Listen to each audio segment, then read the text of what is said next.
Hey guys, thanks for joining me. Tonight's a special night because I get to kick this off talking about one of my favorite parts of the book. And so in chapter 1, it's called Finding Fire, and that has a really special thing in my mind. So we're sitting here around a fire. This is exactly where my league is held once a month. This topic is really the foundation for everything that we do, right? And so essentially where I found myself 4 years into my Army career was that I was newly married. Everything on paper was good. I was moving through the ranks, so life was on lock, but I still felt there was something missing, right? And so my realization came from some conversations that I was having with my wife, and I really realized that I'm not who she needs me to be for her to really flourish and grow.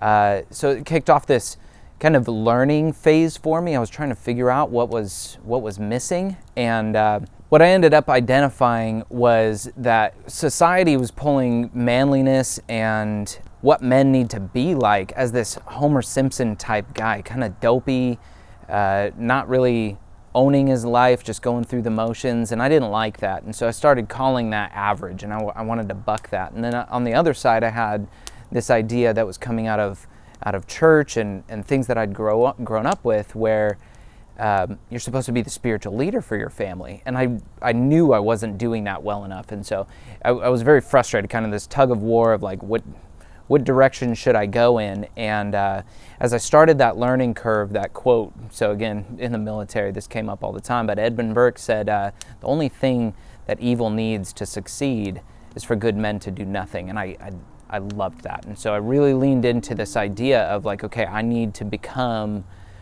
the man that God wants me to be. My inflection point really came one Saturday morning when I was sitting around with a couple of my buddies from the Army, and we'd been through deployments together. They knew me deeply, and they invited me to go bowling with them the next morning on a Sunday morning. I said, "Now guys, I'm going to church tomorrow." And my buddy looks at me straight-faced, and he says, "Dude, you're a Christian?" And that just, it just punched me deep, because I realized my behavior, my language, obviously it wasn't bleeding through, and they didn't know this about me, even though I'd identified as a believer since I was like 4 years old, right? I didn't know what to do next. I realized my faith was there. It was more of an identity. I wasn't bearing fruit. As I got into the topic more and started learning, I surrounded myself with a couple of mentors from my church, and this idea of finding fire stood out to me, because in the Bible, we see the idea of fire used quite a few times. So you got the burning bush, but the specific example that stood out to me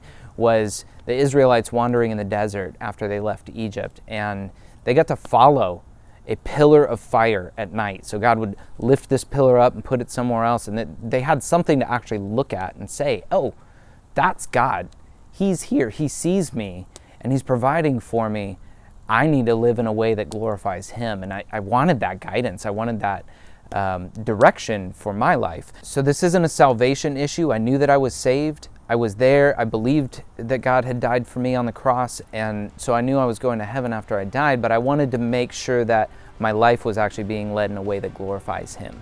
That's what kicked this whole end average thing off, right? So this is about learning what behavior looks like in between Sunday sermons, the heart change that comes from that. And we're going to look at faith, relationships, health, and finance.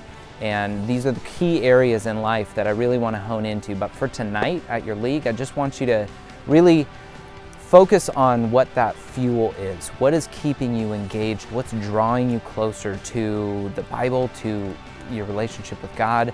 And that's what tonight is about. I hope you guys have a great conversation.